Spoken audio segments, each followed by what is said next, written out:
नमस्कार, city vision समाचार में आपका स्वागत है। तेलंगाना राज्य की शिक्षा मंत्री सबिता इंद्रा रेड्डी ने महेश्वरम निर्वाचन क्षेत्र के मीरपेट नगर निगम के संदा तालाब के निकट महात्मा गांधी की प्रतिमा का अनावरण किया। प्रतिमा के अनावरण के बाद उन्होंने मीरपेट नगर निगम कर्मियों को कपड़े, साबुन और सैनिटाइजर वितरित किए। उन्होंने कहा है कि देश के लिए अपने प्राणों की आहुति देने वाले महात्मा गांधी हम सभी के लिए आदर्श है। उनके पदचिन्ह पर चलकर तेलंगाना राज्य के लिए अपने प्राणों की आहुति देने वाले शहीदों के स्तूप भी इसी तालाब के निकट स्थित है। तटीय क्षेत्र होने से संदा तालाब सभी के लिए पर्यटन हेतु आकर्षण का केंद्र होगा और यहां आने वाले लोग महात्मा गांधी को याद करेंगे और तेलंगाना के शहीदों को भी याद करेंगे। इस कार्यक्रम में नगर आयुक्त नागेश्वर राव, मीरपेट नगर निगम की महापौर दुर्गा दीपलाल, उप महापौर तीगला विक्रम रेड्डी, नगर सेवक, टीआरएस नेता, छात्र और अन्य ने भाग लिया। विधायक माधवरम कृष्णा राव ने कुकटपल्ली निर्वाचन क्षेत्र में विधायक कैंप कार्यालय के निर्माण शिलान्यास किया। इस कार्यक्रम में एमएलसी नवीन कुमार, जनप्रतिनिधि, नगर सेवक एवं कार्यकर्ताओं ने भाग लिया। विधायक माधवरम कृष्णा राव ने कहा है कि सीएम केसीआर के नेतृत्व में तेलंगाना विकास के क्षेत्र में सबसे आगे रहेगा। उन्होंने कहा है कि तेलंगाना में कई निर्वाचन क्षेत्र के लिए विधायक कैंप कार्यालय स्थापित करने का श्रेय केसीआर को जाता है। भारत के स्वतंत्रता हीरक महोत्सव के अंतर्गत तेलंगाना भवन में रक्तदान शिविर का आयोजन किया। इस मौके पर एमएलसी कविता ने रक्तदान किया। कविता ने कहा है कि स्वतंत्र भारत वज्रोत्सव के अंतर्गत रक्तदान शिविर का आयोजन किया जा रहा है। उन्होंने कहा है कि इस देश में बदलते हालातों को शेयर करना हमारी जिम्मेदारी है। उन्होंने कहा है कि गरीब भारत की प्रमुख समस्याओं में से एक गंभीर समस्या है। उन्होंने कहा है कि आज़ादी के 75 साल में गरीबी बहुत ही बढ़ गई है। अगर देश को अच्छा बनाना है तो लोगों का भी अच्छा होना ज़रूरी है। इस देश से बेरोजगारी खत्म होनी चाहिए। एमएलसी कविता ने दुनिया के लिए भारत विकास के क्षेत्र में एक आदर्श बने। इस कार्यक्रम में समिति अध्यक्ष के केशवराव, विधायक मागंटी गोपीनाथ, दानम नागेंद्र, नगर महापौर गदवाल विजयलक्ष्मी मौजूद थे। भारत के डायमंड जुबली सेलिब्रेशन के अंतर्गत रेड क्रॉस सोसाइटी के तत्वावधान में रक्तदान शिविर का आयोजन किया गया। स्थानीय विधायक सुधीर रेड्डी ने स्थानीय कॉर्पोरेटर लच्ची रेड्डी के साथ वनस्थलीपुरम सरकारी अस्पताल में आयोजित रक्तदान शिविर की शुरुआत की। शिविर की शुरुआत करने के बाद एलबी नगर विधायक देवी रेड्डी सुधीर रेड्डी ने भी रक्तदान किया। विधायक ने कहा है कि सीएम केसीआर के निर्देश पर इस कार्यक्रम का आयोजन किया गया। इस शिविर में लगभग 100 लोगों ने रक्तदान किया। उन्होंने कहा है कि यह रक्त थैलेसीमिया के रोगियों और जिन्हें किसी भी ऑपरेशन के दौरान इसकी आवश्यकता होती है उन्हें दिया जाता है। विधायक सुधीर रेड्डी ने युवाओं से ऐसे कार्यक्रमों में आगे आने को कहा है। इस शिविर में स्थानीय नेताओं, लोगों और युवाओं ने भाग लिया। हैदराबाद के गांधी भवन में निर्वाचन क्षेत्र मंडल प्रभारियों की बैठक आयोजित की गई। उपचुनाव में अपनाई जाने वाली नीतियों को लेकर पार्टी नेताओं ने कार्यकर्ताओं को निर्देश दिया है। बैठक में एआईसीसी प्रभारी माणिक्यम ठाकुर, एआईसीसी सचिव बोसराजू, नदीम जावेद, रोहित चौधरी, कार्यकारी अध्यक्ष अंजन कुमार यादव और मंडल प्रभारी ने भाग लिया। बीजेपी प्रदेश अध्यक्ष बंडी संजय पर विधायक दानम नागेंद्र ने निशाना साधा है। गांधी जी की हत्या करने वाले गोडसे को प्राथमिकता दी जा रही है, लेकिन गांधी जी को सम्मान नहीं दिया जा रहा है। उन्होंने आलोचना करते हुए पूछा कि बंडी संजय गली के नेता है या राष्ट्रीय पार्टी के नेता है। उन्होंने कहा है कि बंडी संजय सब झूठ बोल रहे हैं। पागल के हाथ में पत्थर देने पर वह जैसा बर्ताव करता है, बंडी संजय उस तरह व्यवहार कर रहे हैं। बंडी संजय ने केसीआर के बारे में पागलपन और अजीब बातें की है। उन्होंने कठोर टिप्पणी करते हुए कहा है कि वह एक पानी के बुलबुले की तरह है जो कभी भी फूट सकता है। बीजेपी की राष्ट्रीय उपाध्यक्ष डीके अरुणा ने जुबली हिल्स स्थित अपने आवास पर आयोजित प्रेस मीट के दौरान मीडिया से बातचीत की। स्वतंत्रता दिवस के अवसर पर देश को संबोधित करते हुए किए गए भाषण को लेकर केसीआर द्वारा अपमानजनक शब्द का इस्तेमाल करने योग्य नहीं है। केसीआर की तरह झूठ बोलने की आदत पीएम मोदी को नहीं है। केसीआर और केटीआर दो झूठे हैं। केसीआर को सीएम की कुर्सी 1200 शहीदों के त्याग और बलिदान के चलते मिली है। केसीआर बताना जरूरी है कि मोदी तेलंगाना के दुश्मन क्यों बने। सभी जनता जानती है कि केसीआर ने परियोजनाओं के नाम पर कैसे लूट खसोट कर रहे हैं। उन्होंने पूछा कि अगर केसीआर के भ्रष्टाचार के बारे में मोदी बयान देते हैं तो दुश्मन बन जाते हैं। डीके अरुणा ने कहा कि लोग शीघ्र ही केसीआर को बाहर का रास्ता दिखा देंगे।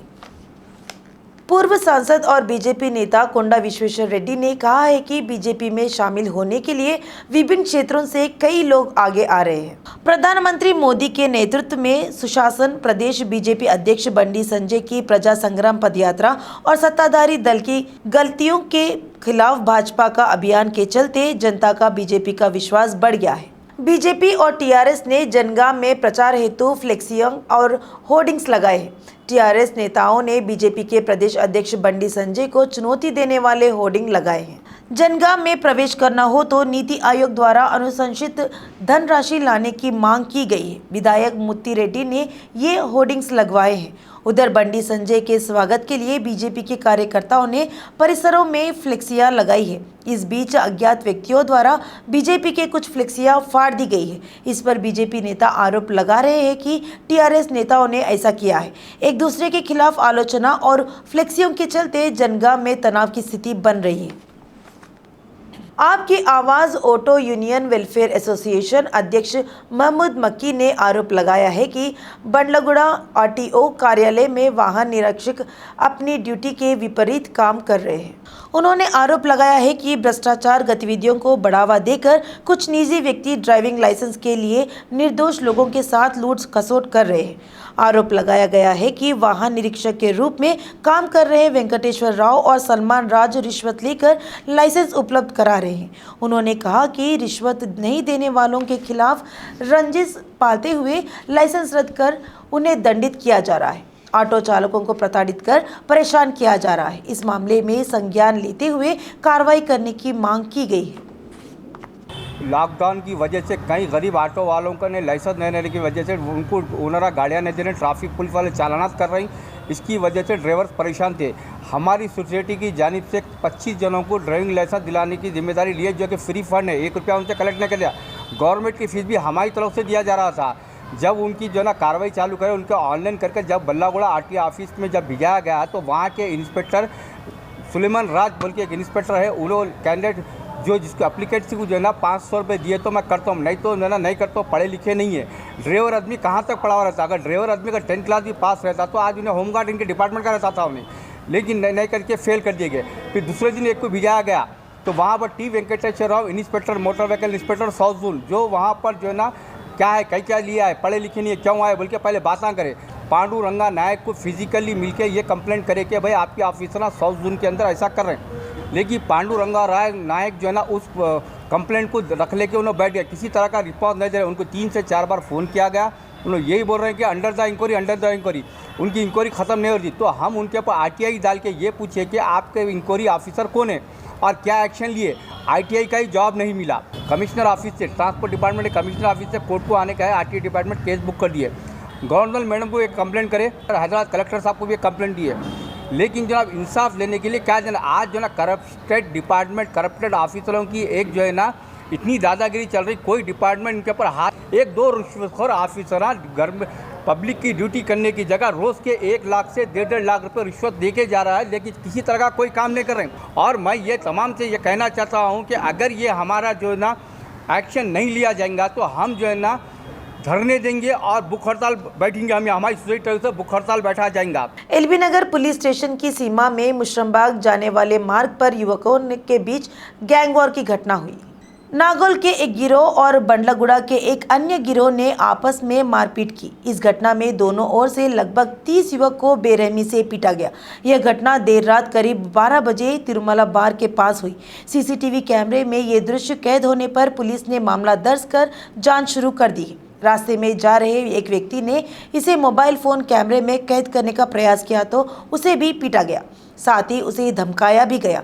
लोग सड़कों पर इस तरह के गैंगवॉर को लेकर पुलिस की गश्त के बारे में आलोचना कर रहे हैं। पिछले 6 महीने में एलबी नगर पुलिस स्टेशन की सीमा में इस तरह की झड़प की 4 घटनाएं हो चुकी हैं। वहीं इसकी आलोचना भी की जा रही है। लोग आरोप लगा रहे हैं कि पुलिस युवकों पर काबू पाने में नाकाम रही है। स्वतंत्र भारत वज्रोत्सव के अवसर पर प्रदेश भर में रक्तदान शिविर आयोजित किया जा रहा है। विधायक मुठा गोपाल ने कहा है कि सभी को रक्तदान करना चाहिए और उन लोगों की मदद करनी चाहिए जिन्हें जान का खतरा है। स्वतंत्रता भारत हीरक महोत्सव मनाने के लिए टीआरएस राज्य के युवा नेता मुठा जय सिम्हा के नेतृत्व में मोहम्मद मानसन फंक्शन हॉल मुशीराबाद स्क्वायर में रक्तदान शिविर का आयोजन किया गया। मुशीराबाद विधायक मुठा गोपाल और चिखड़पल्ली एसीपी यादगिरी ने इस शिविर का शुरुआत की और रक्तदान करने वाले युवकों को प्रमाण पत्र प्रदान किए। घोषा महल टीआरएस नेताओं ने स्वतंत्र हीरक समारोह के अंतर्गत एक रैली का आयोजन किया। नंदकिशोर व्यास बिलाल के नेतृत्व में 2000 लोगों के साथ बेगम बाजार से एबिट्स तक विशाल रैली निकाली गई। इस रैली की शुरुआत नंदकिशोर व्यास बिलाल ने बेगम बाजार डिवीजन प्रभारी पूजा व्यास बिलाल के साथ मिलकर की। रैली के दौरान जय भारत, जय तेलंगाना, वंदे मातरम के नारे लगाए।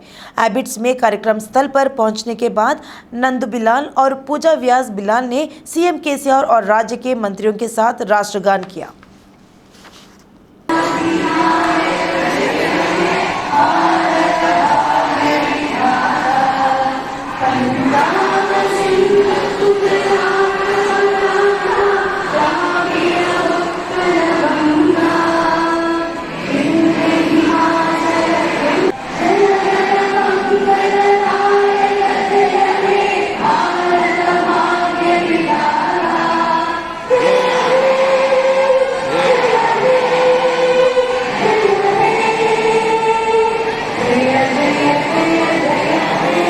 देश में रोजाना कोरोना के मामले की संख्या स्थिर है।